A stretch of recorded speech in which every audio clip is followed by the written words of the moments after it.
Hello, hello.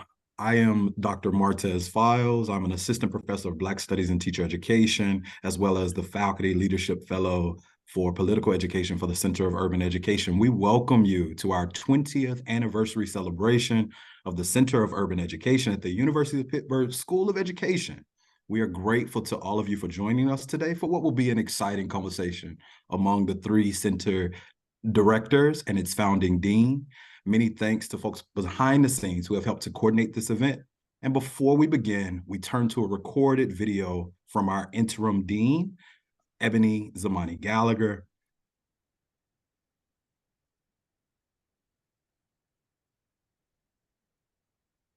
Happy 20th anniversary, Center for Urban Education. You know, from the inaugural leadership of Dr. Gomez to the long-standing contributions of Dr. Milner and now Dr. Dancy, over the past 20 years, the Center for Urban Education has served urban communities by improving educational experiences for Pittsburgh youth, as well as enlarging our understanding of broader social systems and impacts to learning. CUE is a vital part of our School of Education and an essential partner in advancing the school's mission and vision. Together with CUE, we're committed to learning with and from communities, to forging engaged partnerships and working for justice, and disrupting and transforming inequitable educational structures. CUE's work is geared toward educational transformation, and they make an impact in three primary ways: through their research, their programs, and events. And in terms of research, CUE is currently home to two preeminent academic journals, Educational Researcher and the Negro Educational Review. Additionally, the center's director, affiliated faculty, graduate students, as well as postdocs, well, they're producing top-notch scholarship of their own in the areas of urban education. The Center for Urban Education has supported thousands of youth, many adult learners across our region through their various programs and initiatives. And among the most successful are Math Up Connections. And Math Up Connections, well, it blends mentoring with tutoring and cutting-edge technology to have an application of math that is embedded toward social justice issues in the community. And in fact, more than 1,000 youth have been mentored so far. CUE also hosts many public events throughout the year, and none is more noteworthy than their signature Summer Educator Forum. It brings together national experts for very thought-provoking workshops over the course of multiple days. Again, I say a warm and celebratory happy 20th anniversary, Center for Urban Education. Brilliant. Now I am honored to introduce our panelists, beginning with the founding dean and working chronologically through CUE's three directors. First, Alan Lesgold is the Renée and Richard Goldman Dean Emeritus and Professor Emeritus of Education, Psychology, and Intelligence Systems at the University of Pittsburgh. From 2000 to 2016, he served as Dean of Pittsburgh School of Education. Lesgold completed his BA in psychology at Michigan State University and his master's and doctorate at Stanford University in experimental psychology. He has studied how people learn complex skills, including reading, radiology, electronics repairs, and he has developed 5 generations of intelligent tutoring systems to teach technicians how to solve emergent and unexpected problems with computer systems, such as machine use and computer chips. In 1990, Lesgold and Pitt colleagues founded one of the first doctoral programs in intelligence systems, what we now understand as artificial intelligence. Lesgold has served on several boards and nonprofit organizations focused on improving education and workforce development, and has chaired projects on related topics for the governor of Pennsylvania and National Academies of Science, Engineering, and Medicine. Lesgold currently is a senior advisor to the University of Pittsburgh Center for Teaching and Learning and a senior scientist in Learning, Research, and Development Centers. Welcome, Dr. Lesgold. A pleasure to be here and an honor to have my great colleagues with us today. Absolutely. Next, we have Dr. Luis Gomez, who was the director of the Center for Urban Education from 2009 to 2011. Dr. Gomez is a learning scientist dedicated to educational improvement. His research and design efforts are aimed at helping to support community formations in schools and other organizations so that they can collaboratively create new approaches to teaching, learning, and assessment. He has worked to bring improvement to science in the fields of education. This work is aimed at helping the field take a new perspective on design, educational engineering, and the development of efforts to catalyze long-term cooperative initiatives. This work gains much of its power because it is carried out in highly focused collaboratives called the Network Improvement Communities. Luis Gomez is a professor of education at UCLA. Welcome, Dr. Gomez.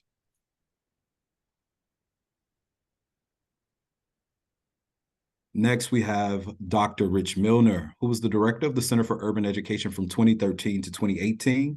Currently, Dr. Milner is the Cornelius Vanderbilt Professor of Education in the Department of Teaching and Learning at Peabody College at Vanderbilt University. Previously, Professor Milner was a high school English teacher and a community college instructor. Professor Milner was also the first Black person to earn tenure and promotion at Peabody College at Vanderbilt University.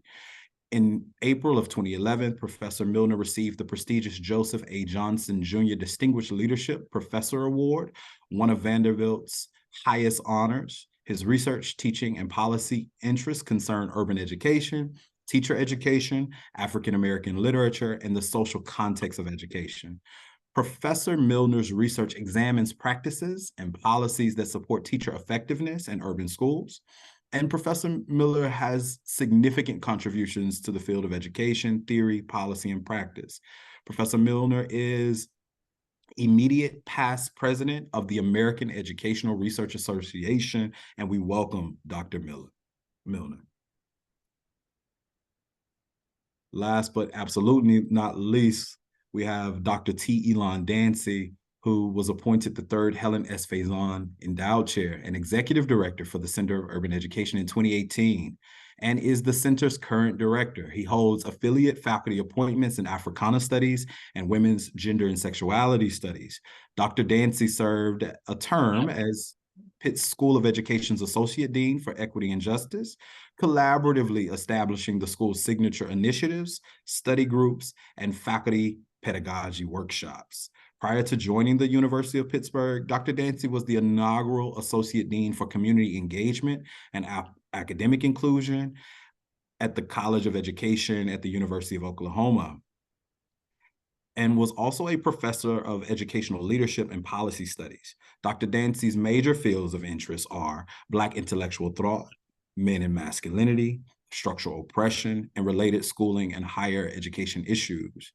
The scholarly agenda largely follows from Black knowledge traditions and critical theories that examine educational settings and sites of struggle and aspiration with a focus on Black populations. He is highly regarded for his studies on Black masculinity and patriarchy in post-secondary contexts, his work around anti-Blackness in higher education, and his racial political economies of education work. We welcome Dr. Dancy. Thank you, Martez. I appreciate you moderating, and I'm glad to be here with my predecessors and our founding dean and our viewing audience. Absolutely. So, Dr. Dancy, I want to start with where we are in this moment. So you and Sabina Vaught just hosted a series of 7 public virtual conversations on Gaza for educators with experts across a range of experiences.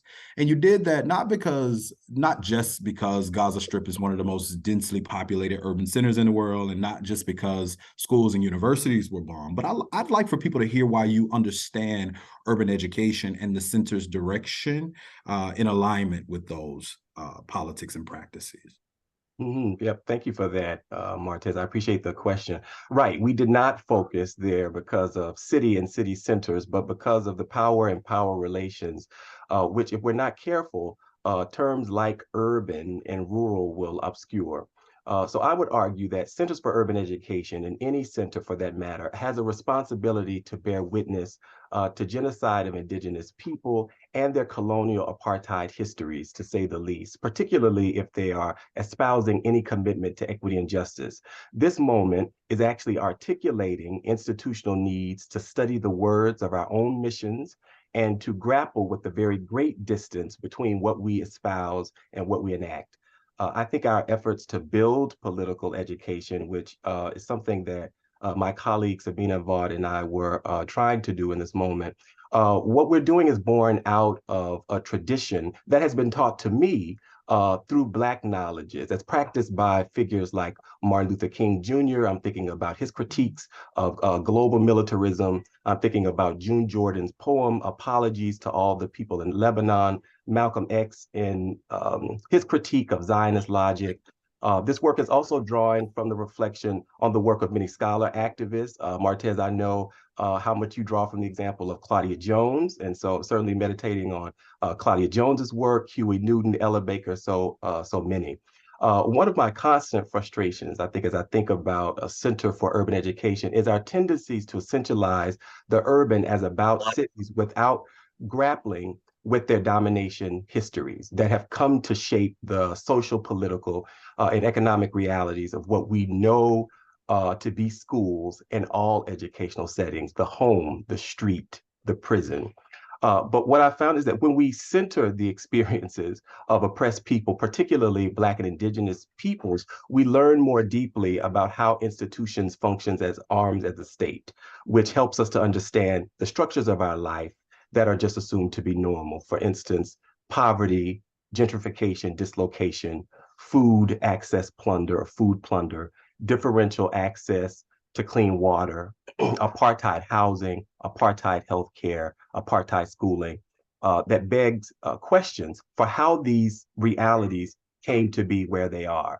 And as we ask questions and as we read, we learn the ways in which our struggles are shared globally. So while the center concentrates most of its efforts locally, that's been a very important part of our mission. We also understand that we can learn from the struggles of people globally, and that there is power in bearing witness and collective learning and solidarity. And I think finally, I would add that our mission and principles, which our team has reconsidered over the last year, makes our commitments cohere. And these principles include advancing liberatory educational praxis, examining urban education structures in relation to power and power relations, refusing systems and praxis of domination, studying Black and Indigenous knowledge traditions as horizons for educational equity and justice, cultivating rigorous intellectual praxis in educators.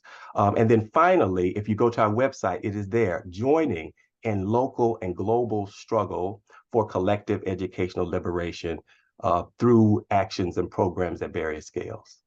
What a force. What a force. Thank you so much for those comments and commentaries. So important. And it leads me to think about CUE's creation. And so, Dr. Lesgold, I want to invite you to share with us the story of the Center for Urban Education's creation. What inspired it? What were some of the problems that you noticed, the possibilities, and how are you thinking about the legacy of it and securing its sustainability? Well, you know, it's a peculiar story. When I became dean, you know, I had certainly some experiences with the nature of urban schooling. I had been, you know, my kids had been in the public schools in Pittsburgh. I visited schools in the South Bronx and other places.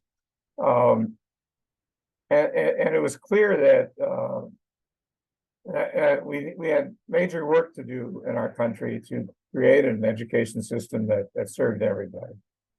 And you know, I just couldn't see being dean of a school of education in an urban setting and not having the school focus with some concreteness on the problems of schooling, of who doesn't get adequate schooling, and of how we might change that. At the same time, I don't know very much about that. And the plain truth of the Center for Urban Education is that it was put into being by somebody that didn't know much about urban education at all. What I knew is we had to get into that problem. We had to find people that were ready and capable of confronting the task of making schooling better for minorities, for people of color, for people lacking wealth, and so we created, the center more or less as a shell, and then the question was, how do you fill the shell? Well, some of that filling occurred rather peculiarly with a second person who didn't know much about urban education, who was the superintendent at the time. He'd been a state legislator in Massachusetts. He'd done a good job at trying to push schools toward doing better. He knew that schools had to do better, but like me, he was not an expert on urban education. We had to get some expertise into the picture, and that's where we had the incredible good fortune of bringing Luis Gomez in to be the first director. We also had an additional bit of good fortune when a local foundation leader one day took me aside and said, the School of Education has gotten better, and it's about time that it had some endowed chairs. And my foundation, I'm going to go around to the foundations in Pittsburgh and get them all to chip in to create an endowed chair. And that was how the Faison chair was created, which was then occupied by few directors thereafter. So the bottom line is that the creation story is not a story of the greatest expert on urban education showed up and made it happen. It's a story of somebody knowing it had to be there and having the good fortune of finding incredible colleagues in Louis and Rich and now Elon to make it happen. My only hope is that as we pursue understanding where the problems of inadequate education for people of color and others lacking privilege comes from, that we'll also spend some time working directly on how do we make things better? How do we make schools that work for everybody? And how do we keep our eyes on the prize and realize that the prize for the future is having kids able to have a good life in the age of AI, when everything that we have in the standard school curriculum is now done better by machines, and we need to think really hard about what it is you need to learn in school besides that to be successful in life. We can pretty well assume that lacking good contributions from places like you and other urban education centers in the country, that those currently served poorly will not be served better in that new requirement. Now, I'll stop there and let others chip in. Such excellent work, and what a vision. And that transitions smoothly. Dr. Goldman, I want to ask, as the center's first director, I want to think about how you were thinking about building community and purpose, some of the programming that you were working towards, who you were learning from, the types of questions that you were asking, and what you were dedicated to in those moments. Can you tell us a little bit about that?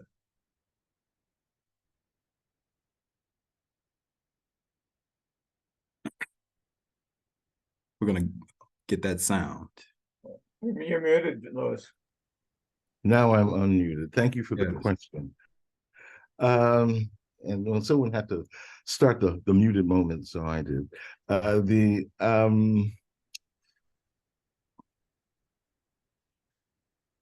I think maybe a way to start this conversation is to consider what we now call community engaged education, which I think, when I was fortunate enough to join the University of Pittsburgh in 2009, the university itself was on the cutting edge of doing this work and through Alan's good offices began to create a vision about what it meant to be engaged in community. And I think that vision is probably continuing to be articulated. And based on what Elon said earlier, it's obvious that it's still being articulated and enhanced into a generalized view of what it means to have an equity and justice project that emanates from a first-class university. But in the days at the beginning of the Center for Urban Education, I think we had two pillars of community engagement. The first pillar, I believe, is within the community itself. I mean, the university did an extraordinary job, in my opinion, of helping the community in Pittsburgh, and in particular, the Black community in Pittsburgh, understand its aspirations for the community and for schooling in the community. On the other hand, the university was building a vision of what it meant to be engaged in community from the perspective of a first-class university. And that is, I believe it was true then, and I believe it's true now, that the effort to create a project like Dr. Dancy talked about, you can't have it live solely within the confines of a school of education. It's a larger education project that encompasses the entire university. So in some ways, Pittsburgh was an ideal place to start work like this, because across campus, there were, and I hope still are, organizations that were also wanting to be engaged in the work of the Center for Urban Education. So I think I was inspired on the one hand by an effort by a major university to want to be community engaged in its work. I was inspired in the second position by a sharp focus at that time on rebuilding the connections between the university and the Black community within Pittsburgh. And it was an explicit mission at that time, and I think we made some progress in executing on that. And in the third position, I was inspired by the fact that the University of Pittsburgh was a genuine intellectual community that spanned the School of Education to other places in the university, and it was one of the few places I'd ever been in my life where you had deep connections across universities, in that the same issues that energized many people at the University of Pittsburgh energized colleagues at Carnegie Mellon. And so in some ways, you had the same intellectual conversation going on within a city and its higher education infrastructure. I think it was an extraordinarily powerful set of aspirations at that time that led to very, very heady goals for what we could accomplish. Powerful. Thank you so much for that. If I could just chip in for a second, Louis, you'll be pleased to learn that the university now has two physical buildings in parts of the African American community. Those buildings are, in fact, the drawing points. They're what pull together people from across the university around real problems of improving the education and circumstance of people of color. So your vision is still being acted on throughout the university. What a power. Dr. Milner, as the center's second director, I imagine that you were also challenged with thinking about growth and transitioning and shifting times. I wonder, what inspired your leadership at this time? What were you learning and creating at this time? for the question. The first thing I want to say is that I have to, take my hat off and applaud the extraordinary work that Elon and colleagues there are doing in not only advancing the important work, but reimagining and pushing forward agendas that were set early on. Especially in these moments where centers like urban education are so important. I'd also want to say, when I thought about leaving Nashville to make a move to Pittsburgh, no way would I have even considered a conversation had it not been for the extraordinary leadership of Alan Lesgold. So we can talk about the strides of where the center is and so forth, but I can say for sure that I've never engaged with a colleague like Alan in my entire professional career, insofar as someone who was really deeply committed to not only talking the talk but walking the walk in terms of how support mechanisms could be in place to really create something that could be sustainable and potentially transformative. When I spent a lot of time sort of thinking about what it means to do center work and initiative related work. And what I found is that the work is really organized around four central areas. One is, the people, right? So the folks with whom you're working, it's so important to understand, to whom you're working and serving in that work. And it's also about the projects that you attempt to pull together and work, as Lewis said, across different disciplines, transdisciplinarily, right?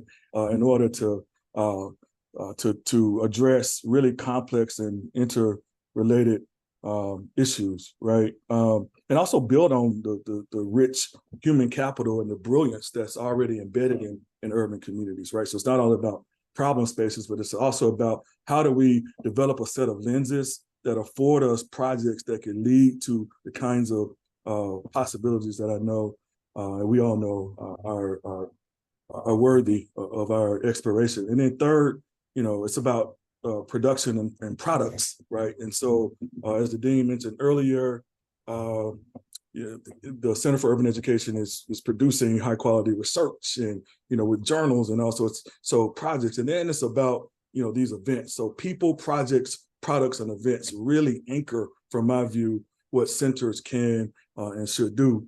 When I arrived at the center, I knew that I had to, having never been an administrator in higher education, I knew that the learning curve might be steep.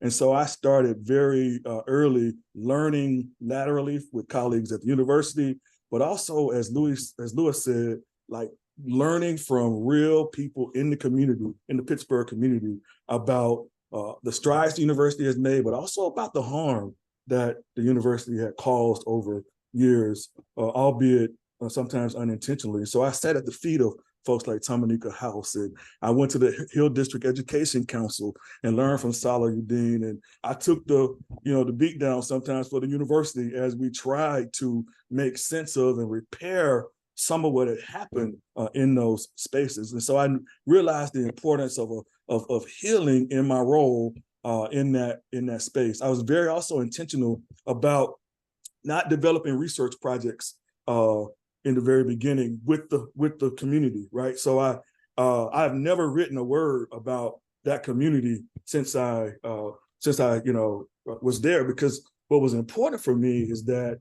the university or the community did not see my being there as a way to advance my own career or to write about them so that was also a really important part of what I had to do. And so we organized ourselves around three areas in the center. What I've come to understand, and what I'm trying to help my colleagues here understand, is that places only become who the people are in those spaces, right? And so it took the support and the leadership of folks like Erica Gold Kestenberg, who was there when I arrived, to help me make sense and to tell me the history and to help me, avoid pitfalls. It took folks like Lori DeLady O'Connor, who was my right-hand, person in the initiative, a brilliant colleague who was intellectually and also, we worked sun up and sun down. We would send each other emails at 11 and 12 o'clock, just trying to make sense of what our work could be in this, and folks like Dana Thompson Dorsey, among others.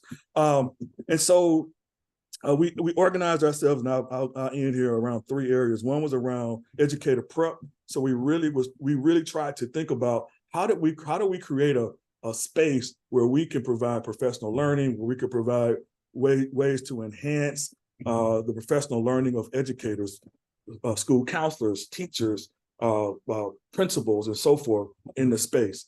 What that meant was we had to really take a step to work in collaboration across. There were moments when people would say, I think the Center for Urban Education should be engaged in project X, Y, or Z.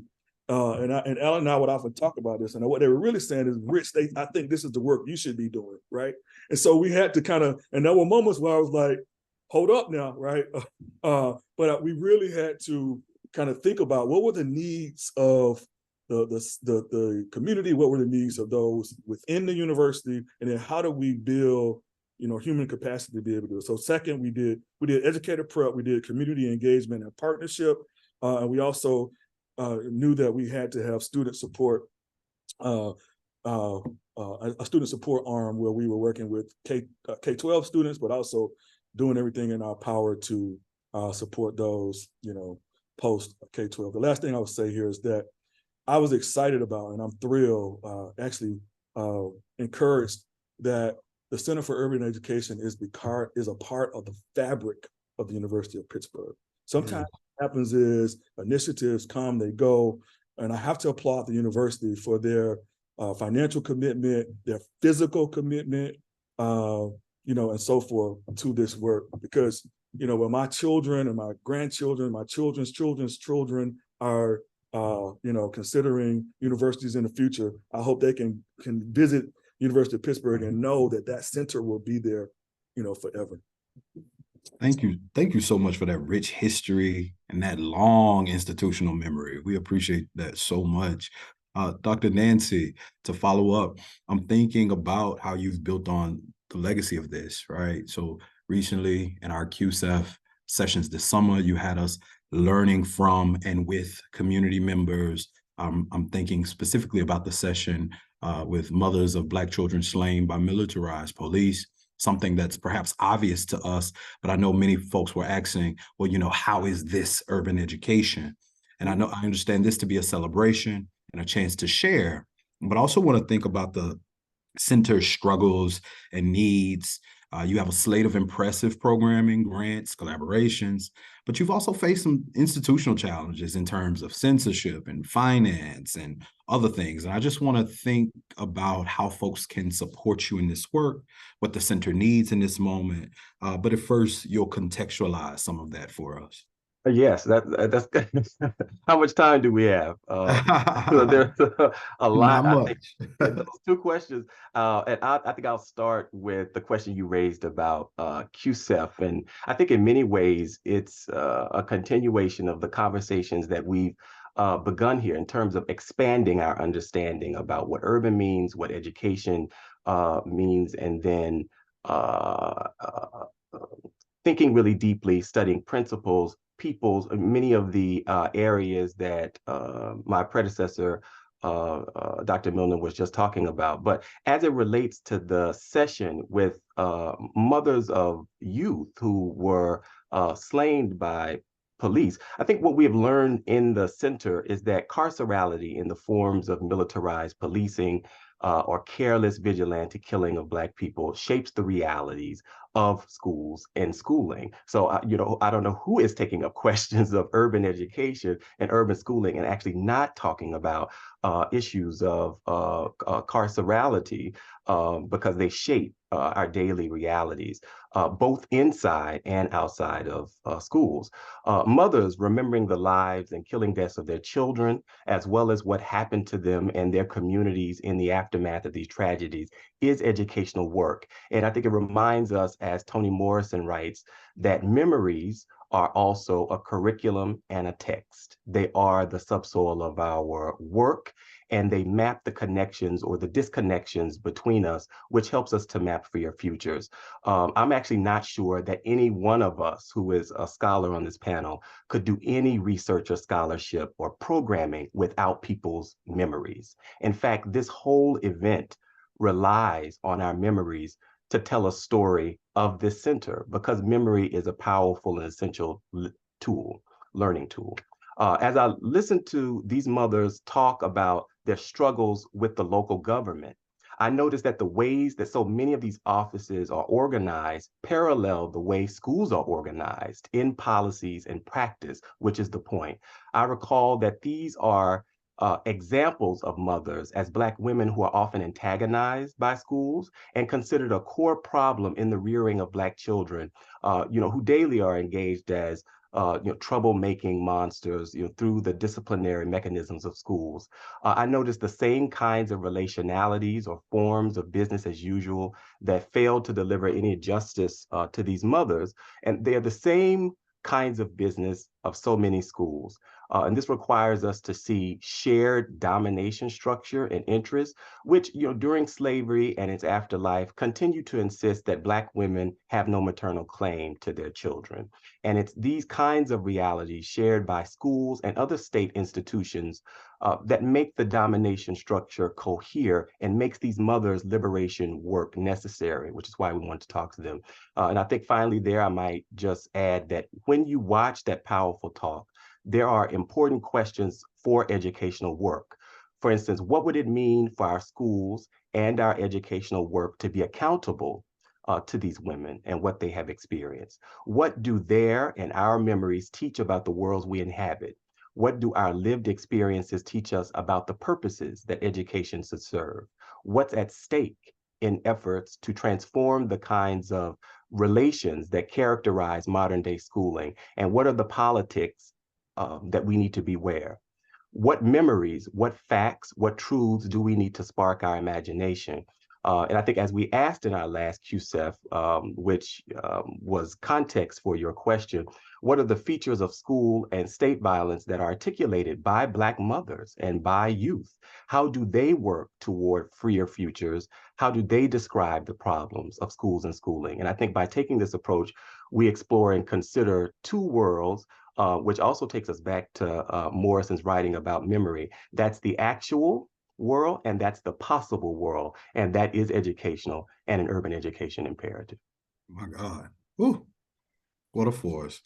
I thank you so much for that commentary. And I want to transition. Dr. Lesgold, can you talk to me a bit about what has been a wonderful surprise about the life of Q? What has surprised you about the life of Q? Something wonderful.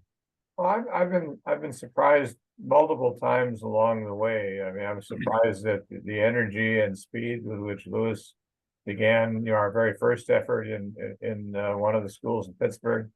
We encountered problems. That's not a surprise. But I guess what surprised me I've got to sort of go to 30,000 feet to say this a little bit, which partly betrays my lack of expertise in urban education, but education is a very complex system.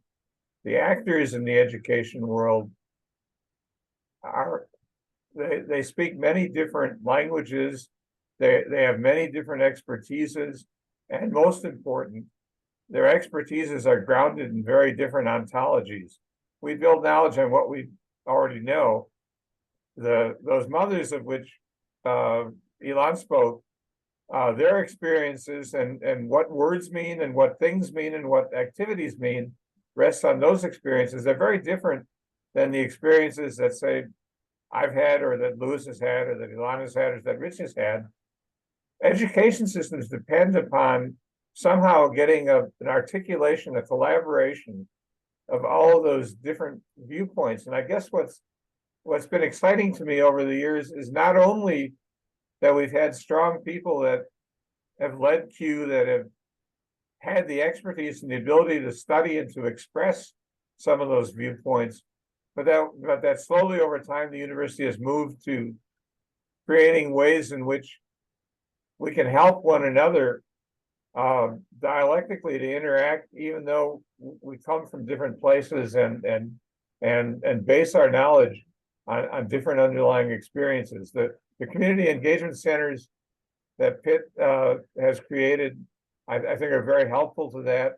I think that the task of Q in the future, and what really excites me, is the possibility of taking some very strong viewpoints of where the oppression of people of color came from and comes from, and somehow connecting that to actors in the system that may not understand that, but that bring other capabilities that schools need, so that kids actually get prepared for a decent life. Thank you so much. Such important reflections, such thoughtfulness, and a critical engagement with Dr. Dancy just shared with us. I want to thank you just for the deep thoughts around this, and transition to ask all the center directors just about the growth, development, and legacy of Q in this context. So, Louis, Rich, Elon, if you all would share, what are your big dreams for Q? If resources were limitless and you could do anything with the center, what are some things that you would love to see Q doing?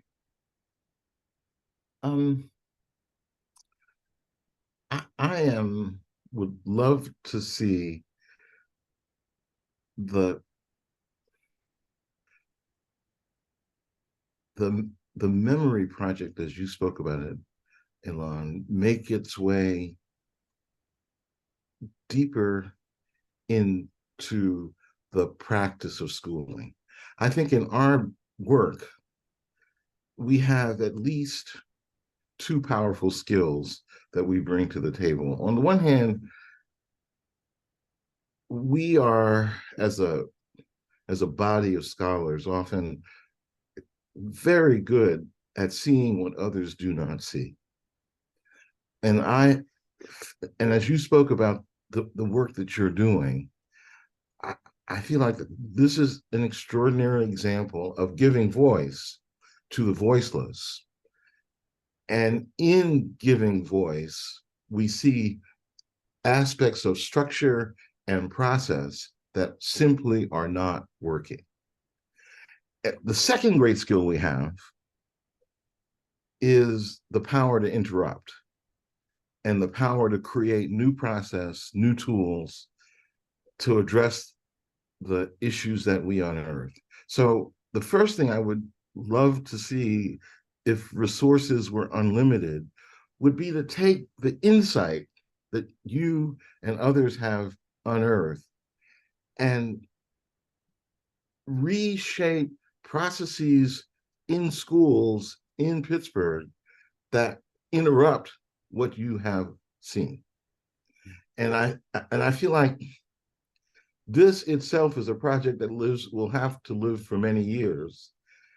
And I think that one of the great things about the University of Pittsburgh's commitment, if presented with a problem in a cogent way, perhaps there are offices in the university that can say, we now have a problem we can work on. And it could be as narrowly defined as providing deeper voice to the mothers of children who have been visited with harm, and make it possible to interrupt that in the structures of education, not just in schools, but in other places where students learn. So that's thing one. There is a thing two. I think that it's possible, because University of Pittsburgh has had such a long history of being involved in this work, that it might go more steps to formalize a commitment to locality and harm, and really globally in harm, into the infrastructure of the way it values faculty and others going forward. So I think there's a tremendous opportunity to make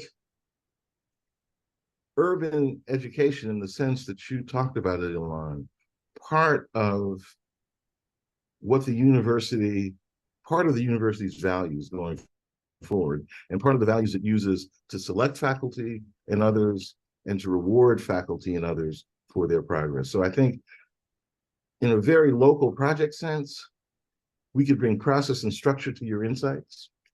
And in a more broad university sense, we can make the values energize, part of the values that energizes the growth and change within the university as a total structure. Thank you so much for that. Rich or Elon, if you all would like to expound on that question, just about, what are your hopes and possibilities for the life of Q? Selfishly, I want Rich to go next. Right. Happy to share. I would just start by saying that Pittsburgh and the University of Pittsburgh are special places. And I say that sincerely. My wife and I reflect about our time there quite often. And we talk about, the really extraordinary folks we met there. We miss Pittsburgh in so many ways. I recall when my father-in-law was diagnosed with pancreatic cancer and stage 4 pancreatic cancer. And I don't know if Alan remembers this, but Alan was, I called and, immediately and talked to Alan about what was happening. And he said, let me make a phone call. And Alan put a call in to the head of oncology at the University of Pittsburgh. That person called me on his vacation and had a conversation with me. We were able to fly my father-in-law to Pittsburgh. My father-in-law was given 3 months to live, and he lived 3 years. I say that to say that the place is just really inundated with goodness. There are challenges for sure, but there are some really profound relationship possibilities across that university that I think are worth lifting up here. And that leads to my sort of recommendation around what I would like to see moving forward. Pittsburgh is an epicenter for health and wellness. When I think about what I wish the Center for Urban Education could be keenly connected to in the work of the city and the young people and the communities and is around health and wellness. How do we co-create? How do you co-create a place that has so many, so much knowledge about health and wellness in a place, and there be so many folks who are not well in that city, right? So how do you co-create a place of knowledge construction in a way that allows for possibility through health and wellness in the work that you do? I'd also say that building on the outstanding philanthropic organizations I'm just referring to and thinking about, Stan Thompson, who would sit with us from Hines and help us think through problems, and others at Hines, and thinking through the extraordinary work of Mike Haas, who there was never a project that, big or small, that we wanted to tackle that Mike would not help us find resources to be able to do. What I would hope is that those possibilities continue, and that you continue thinking beyond sort of and Elon, you're doing it already, right? But I'm saying continuing, not starting, right? But to think and push the imagination, possibility, and memory to the next level. The last thing I would say here is that when I was doing my doctoral work at The Ohio State University, that's right, I said it, all going on to meet and spend time with my grandmother. And I remember having a conversation with my grandmother, transitioned when she was like 93 years old. And she was talking about, the challenges in education and how, young people were expected to produce the same products and still, some of them were working after school. And my grandmother looked at me and frowned up and said, baby, you got to keep pressing. You got to keep pressing. Mm-hmm. And so it's in that sort of vein that I know things get challenging sometimes in this work, Elon and others, but I just want to encourage you that the work you're doing is not in vain. The work you're doing may not be noticed. Nobody may ever pat you on the back, brother, but just know that what you're doing is a testament to the possibility of Black folks. It's a testament of possibility of what centers can and should do. The Center for Urban Education is a model, in fact, for what other centers can and should be doing. So I hope you'll continue writing about, sharing through, multimodal modalities, what you're doing so that others might be able to learn and draw from a transferable. Such commentary as I sit in the Milner innovation and creativity space, right? Dr. Dancy, if you will please take us away. I know. I tell you, I don't know that I can follow that. I appreciate your words so much, Rich, and Lewis and Alan. Hearing from you, it's wonderful to learn from your experiences as well as your deep reflection about where we are now, and to offer guidance there. I really do appreciate it, and I don't take it lightly. And I think a way that I think about your question, Martez, is going to compel me back to a framework that I shared earlier in terms of the actual and the possible. And before I talk about what's possible, and take up your question about my largest dreams, I want to return to the actual first, because you actually asked me another question when you asked me about the mothers who attended QCEP. There was another question about changing environments and realities around the center, and the way that had was creating challenges for the center. I don't want to take that lightly, because that actually is a very important question. So the resources, I think I would argue, of the center have not been the same over time. When I was hired, for instance, there were 3 associate directors, and Rich actually named quite a few of those people. And at that time, they had responsibilities around professional development, they had responsibilities around community engagement, responsibilities around advancement. So there was a director, and there were 3 associate directors. Now there are none. There are no associate directors.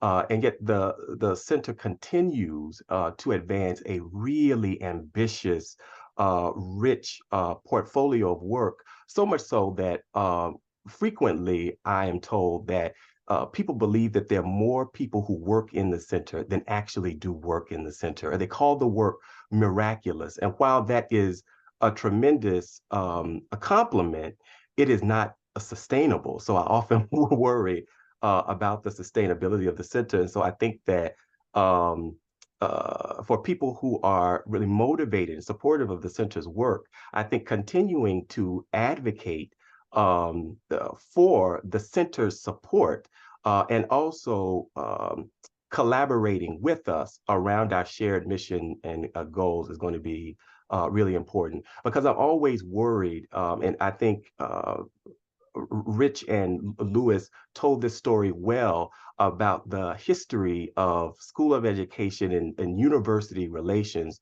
with communities around Greater Pittsburgh, that there are still questions and still challenges that are being raised. So, for instance, a public source article was just published this year where various communities, particularly in the Hill District, were talking about the educational questions that are still being raised, the educational accesses and opportunities that are still missing when they think about contractual agreements that had been made. And people can debate the forms that those took, be it written.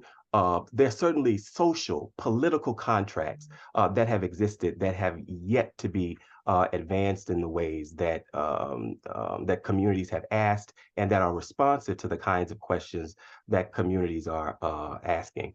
And so that's why I think it is really important for the center's work to be sustained with a structure that is actually aligned to our current productivity, and that actually carries us into the future. So we have been really fortunate to have generosity from our former founding dean. We actually just celebrated a room in the center that he and his wife, Sharon Lesgold, endowed, as well as support from Rich Milner and Rich Milner's spouse.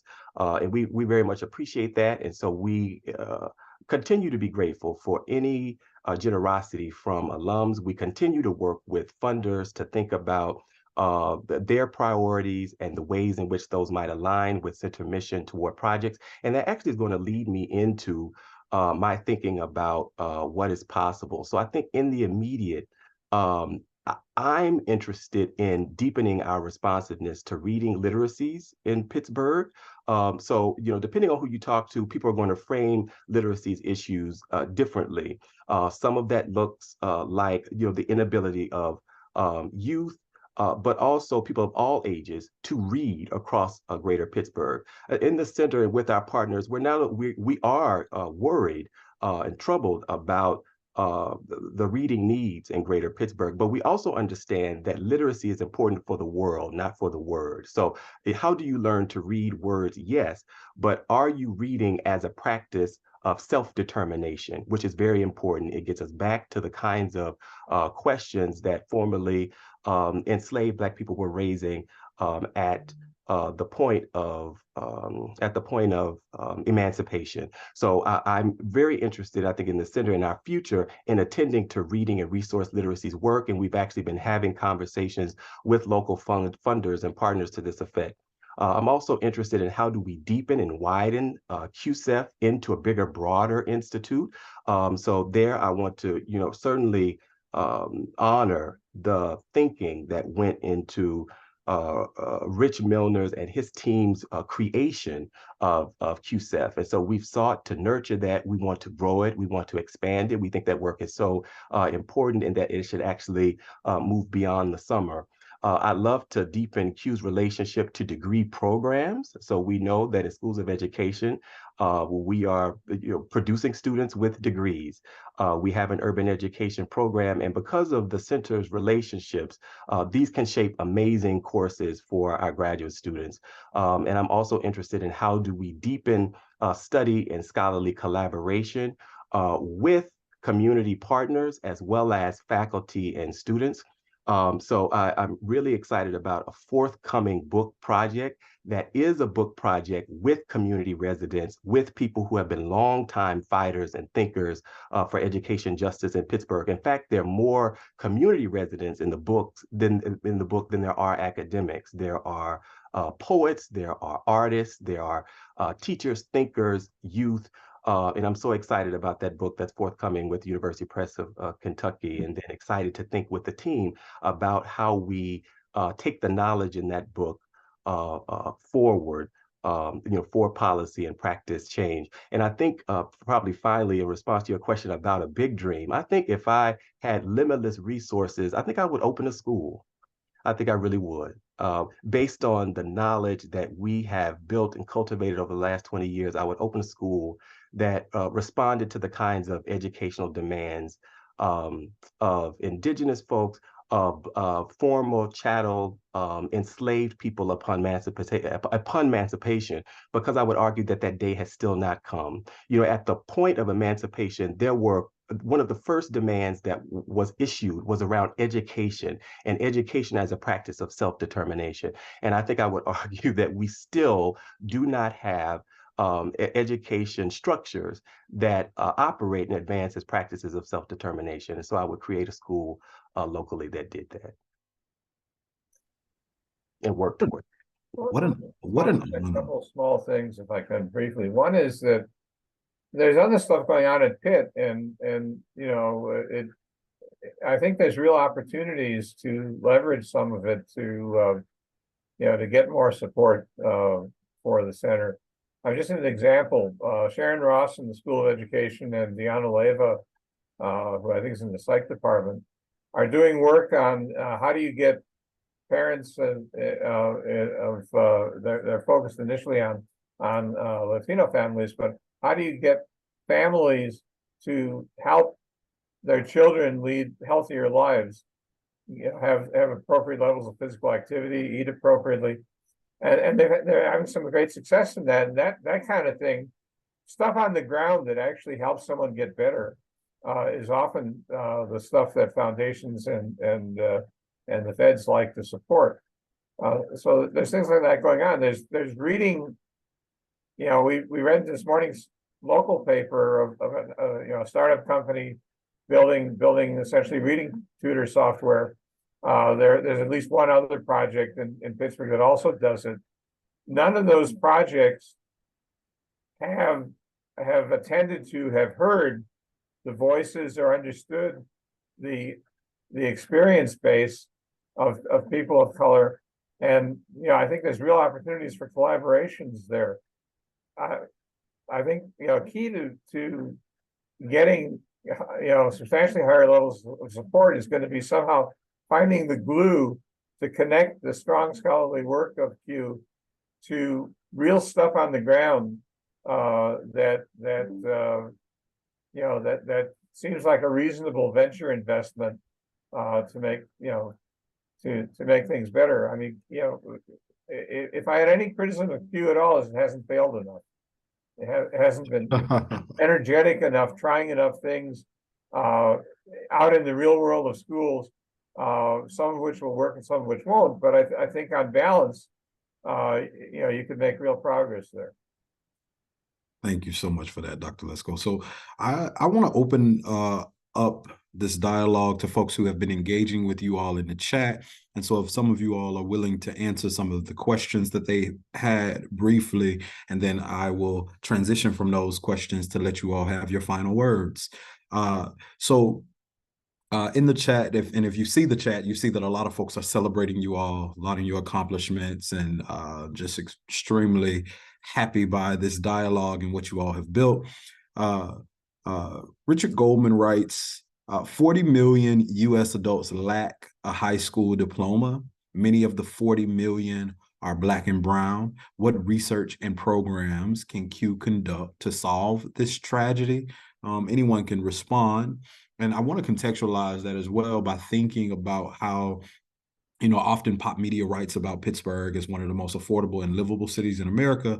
And similarly, Pitt and other community engagement partners have put out research demonstrating that while it continues to be one of the most livable and affordable cities, for Black women, it is one of the worst places to live, according to many studies. And so in the context of Dr. Goldman's question, I want to think about that. Again, his question asks about folks without high school diplomas, many of whom are Black and brown. What research or programs could we do to address that?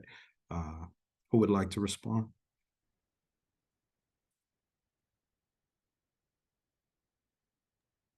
Well, I suppose I can begin and for sure invite my colleagues to contribute. It's an important question, and I think not disconnected from the kinds of conversations that we've been having from the beginning in terms of not understanding issues within a vacuum, but as a part of a larger state structure and problem. And so I think I would argue that over the past 20 years, I think each of us as directors in our teams have been aware of various ways of describing the phenomenon, be it disparate educational access or apartheid schooling or whatever the framework that all of our programs and all of the research that we are conducting actually is about education justice. And while these issues are taking place locally, what we're also talking about are global issues for sure. They are national issues as well. But I think as we think about our scope of work locally, the various programs that we've mounted, the events, the research have all been about responding to structural disparities in education. So I know for the current scope of work that is living in the center, people would only need to go to our website. But even as I think about the current journals that are housed in the center over time, there've now been 3 in the center's history. Urban Education, which I think Dr. Milner continues to be the lead editor for, Educational Research in the Past, Negro Educational Review, have all been long-standing compendiums of research that have been taking up questions related to education justice and what we can and what we must do about it. And we're taking up these issues as they occur within Greater Pittsburgh with the most resources and the best that we can. Love it. Such a smart response. Any of the other committee members want to speak to that in particular? And if not, there are plenty of other questions here. Kip Dawson is talking. Oh, Dr. Milner. Well, I mean, I think and I don't want to belabor the point here. I think there are many sort of research-based approaches to think about moving forward, and I think Elon has really articulated many of them. You know, part of it is our mindset and our paradigm for which we think and approach the work. You know, how do we define success? You know, what do we think about young people and how they fare in schools, and whether we are really about the business of schooling or really about the business of education. I mean, I think all those questions are really germane to any project, thinking about graduation rates and so forth. On a concretized level, we know from research, and these are much bigger problems than Q might be able to address, but we certainly can build knowledge around them.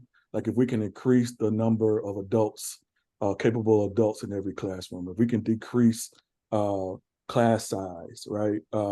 Especially in the area of literacy and mathematics, we have a better shot. If we can help teachers build instructional practices that you rely on and meet the needs of young people, if school leaders understand the intricate nature and the interconnected nature in which problems emerge, right? If young people are actively involved in what gets taught and how it gets taught, if young people are actively involved in projects that not only fair in the classrooms themselves, but are really focused on social action, young people get excited and energized when they're able to think about not only sitting talking about issues that are pervasive in their communities, but they get excited, and we know that they have the solutions really are with the community and the folks who where the challenges might face.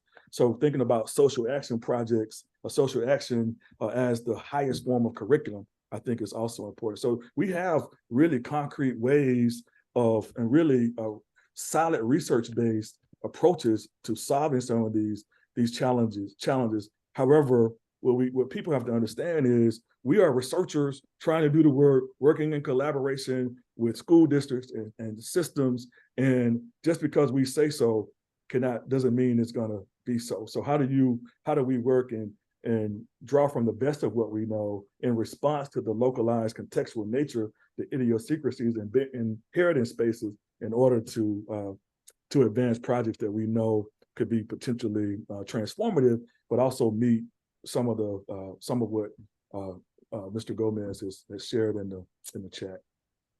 Important. So, I would underscore what you just said, Rich, and I would think that part of the specific problem in the question about literacies is that a huge part of what we could do is finding ways that people are literate, because there's a sense in which we take for granted that the entire problem is an outside-in problem, and we might think about it as an inside-out problem.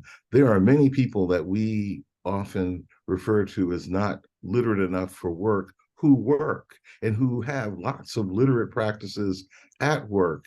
And part of our job in organizations like the Center is to make those literacies visible on the one hand, and then to build on those literacies they have in that we certificate. And so I think that we have an opportunity to have the work be, as Rich said, more centered in active and engaged scholarship. But the particular task that we can take up is making literacy visible.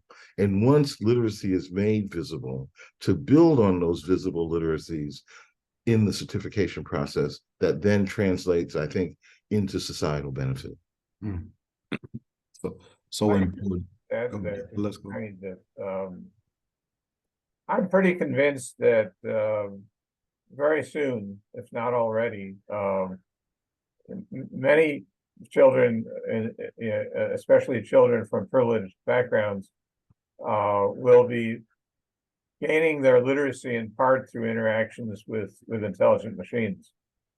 Those intelligent machines currently do not embody the kinds of literacies that Lewis was talking about. They're not built, they're not tailored they don't respect, because they don't have built into them the literacies that many children bring to the task of learning to read. We can say that, and that's great, but I think it's not going to change unless we help people actually make that change. And I think some of the concreteness that Rich and Luce have been referring to maybe needs to be around reaching some of the folks that are beginning to try out and build these systems, and finding one or two who are willing to stretch the knowledge bases that drive those systems activities so that they really serve and really respect the capabilities that Black children and other children of color bring to schools. I think there's real opportunities here, but it's also a space in which if we do nothing, we can pretty well count on all the forces that produce inadequate education for African American kids so far will still be acting to produce inadequate machine tools to afford education to African American kids. So there's a real challenge here, and I hope somebody takes it up, and maybe even few will take it up. Absolutely. I want to continue to engage this Q&A session. I'm going to try to put these questions together. So we have one question that starts with commentary from Kip Dawson, a local educational activist who has served as a teacher in Pittsburgh Public Schools as well as Wilkinsburg Public Schools. And Kip writes that they wholeheartedly support Q, and the folks who have engaged with Q have been better because of those efforts. They talk about Dr. Elon being an honor to work with, and how he's kept engaged with the schools.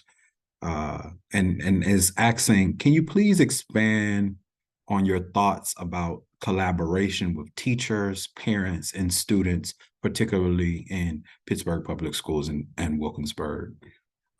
So Dr. Dancy, I think if you want to respond to that, just thinking about your partnership with those school districts, what it has meant, and how folks can help.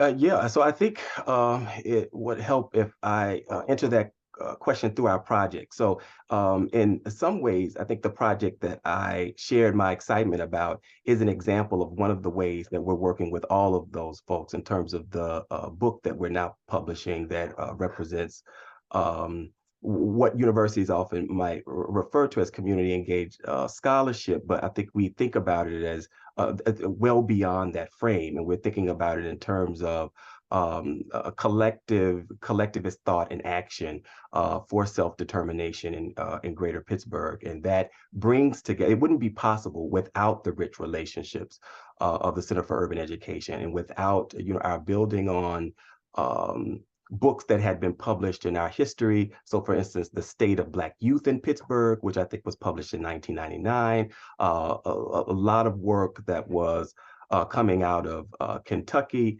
grappling with questions of Appalachia, what it means to be Black and people of color living in Appalachia. And so that's an example of one project that is forthcoming. When I think about our current math program, what is important about that project are the ways that we've learned from various Freedom School models, ways we've learned from the Algebra Project, ways that we've learned from that project in the past, and that it's important that we're not just teaching math for people who are going to support owners, right? Math for math for sort of capitalists and job interests, but that we're actually interested in changing our environment, right? Changing our current reality. So how do we teach math for the kinds of visions that we would like to see for the world that we are unapologetically suggesting ought to be a free world. And that is changing, our curriculum for those projects, and that is involving. I know that our founding dean is interested in AI and the ways that AI will shape the world. That actually is a project that involves AI, and it has been a really challenging effort because AI, and one of the problems with AI is that what the world is around it in terms of its social political realities, so AI will also reproduce. And so one of the challenges we've had in the program is how do we actually mitigate what continues to be carried over through AI that continues to reproduce the challenges and barriers in our world. But that does represent one area of collaboration, for instance, with Carnegie Mellon University researchers and various school district teachers who are supporting math learning. We also are working closely with retired teachers. We had a grant project that it was funded by Grable, and we actually mounted it during COVID-19 when it first arrived, where teachers were joining us. They were studying Freedom School models, and they were actually teaching youth in out-of-school time programming. And that program, which is continuing even now, had impact all over Greater Pittsburgh. Of course, there's our Center for Urban Education Summer Educators Forum, which continues to grow in terms of participants. And a trend that we have really appreciated over time is that not only are we getting school teachers, like professional school teachers, but we continue to get people who are thinking about education more broadly. So community-based educators, museum educators, arts educators, activists, who are beginning to see connections between various kinds of institutions. And although they may not be employed in teachers as school teachers, they are able to think about their experiences as curricular, and we learn from them as participants in the Summer Educators Forum. So the Summer Forum is certainly an example of a project that brings together people from these various lived realities. There's our Retired Teachers Project. Of course, the Heinz Fellows Program formerly lived in the center. We actually were able to see that program live in the center maybe even 2 years beyond what the funder might have even expected it might live. And we value the work that Rich Milner did in mounting that effort, and the framework, which was an important framework for thinking about community engaged and community-based educational change. So that's work that we want to continue to build in the future. Like I said, we want to continue to think more deeply about the work of literacies, and not in the narrow ways that it's cast, but to do more of the kind of work that Lewis was describing in terms of the literacies that exist. And then that's going to involve hopefully deepening existing collaborations that we have and expanding them across Greater Pittsburgh. Yeah, so such smart critical literacy efforts, teaching youth about power and how power works and power analyses. I just have really appreciated that approach. So many folks in the chat are, of course, also just talking about the legacy of Q, how important this work has been, their collaborations with Q. I think I'll close just with one final question that is really centered around how folks can help, right, in the work of fulfilling the missions, the values, help programmatically. What do you all envision as support from community members who want to just assist in the work?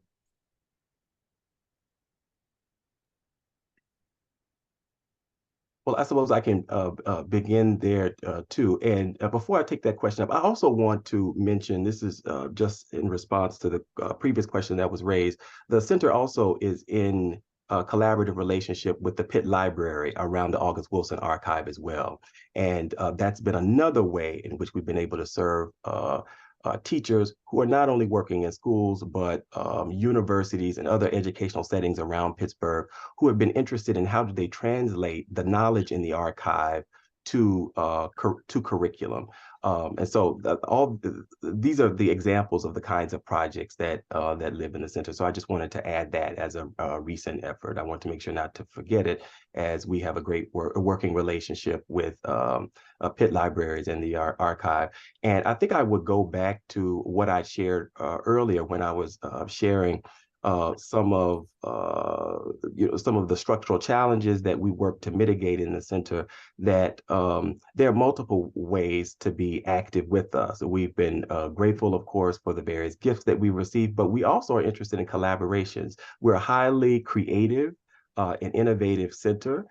We don't think about research and scholarly partners narrowly, so we're not only working with academics, as I think evidenced by the book idea that I shared. So as a highly collaborative center, we engage in the work of communal and collective inquiry always. We are working to be responsive to the kinds of questions and the kinds of challenges that exist in greater Pittsburgh. And so we welcome folks who have ideas and think that there are possibilities to collaborate, even as you hear us talk about where we've been and where we're going in terms of our commitments, and you think that there's a possibility for collaboration, then we would urge you to connect with us. And that can be realized, perhaps not only in terms of initiatives and programs, but perhaps it's events, it's conversations, perhaps it's book studies, which we're doing all the time. And and as you know, Martez, because you've led an example of a film screening for us at the beginning of the year, at the start of our 20th year anniversary, that we take up a range of projects in order to address the kinds of questions and the commitments of our mission. Indeed. Let me also say too, doing programming with the center and with you, your approach, which is an approach that is really with community members, pushed me, right? You don't let us build things without a critical engagement, you require constant communication with them. You require us to check in with them. You require us to take them out to eat and to build with them. You don't let us just do events and then add community members. You make sure that they are a part of that process throughout. And I just thought it was such a profound just framing for how to do that work. And I just really appreciate you for being so instructive in that regard. I want to let you all close. And so that's just a kudos to you. I love you so much. I want to let you all close with a final word. Dr. Lesgold, if you want to start, and we can go in chronological order of the center directors. Sure. Well, first of all, I want to really amplify what Elon just said. The way in which education will improve is when all of the actors involved seriously talk to each other, have a real dialogue where they learn from each other. Q will be successful now that it's listening, to the extent that people begin to talk and listen with it. I think that's critically important. Q has done a great job in many ways of making the ivory tower have at least a few pillars that are also ebony, but it needs to be grabbed by the community and engaged in real dialogue, where not only is Q listening, but people in the community, and especially people who lead schools and who work in schools, are also listening and engaging in real dialogue, so that we can understand better what's going on. The other point I think I would make is that we live in what some have called an exponential age. Things are changing extremely rapidly. That's produced great disruption. The disruption is going to get even greater, most people believe. Disruption is a great opportunity, but it also means that Q needs to be incredibly agile, and I hope that its agility will allow it to keep pace with the changes in what the frustrations and needs of the people it wants to serve become over the next decade or two, as we see very rapid changes in what it takes to have a decent life and to live well with neighbors that are living well. Absolutely. Dr. Gomez.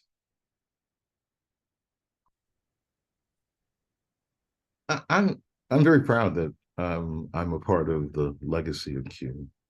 It's been almost 15 years since I was there. And so I guess the first thing I would say is, if I can be helpful, call on me and I will respond. The second thing I will say is that Q and the University of Pittsburgh and Greater Pittsburgh set me on a different learning journey than I was when I showed up. And my experiences, both good and bad, in my role at the University of Pittsburgh has forever changed how I show up. I mean, I think that the openness of people in Pittsburgh and the Pittsburgh community, for me, even to today, is unparalleled. As Rich, you said earlier, sometimes I took the beat down for others, but it was a beat down given in very loving ways, because it only was all about aspirations for the future. So I feel like I was I was given an amazing opportunity and set on an amazing learning journey. And so, in the spirit of giving back for all that I got, call on me. Thank you so much for that. Dr. Milner.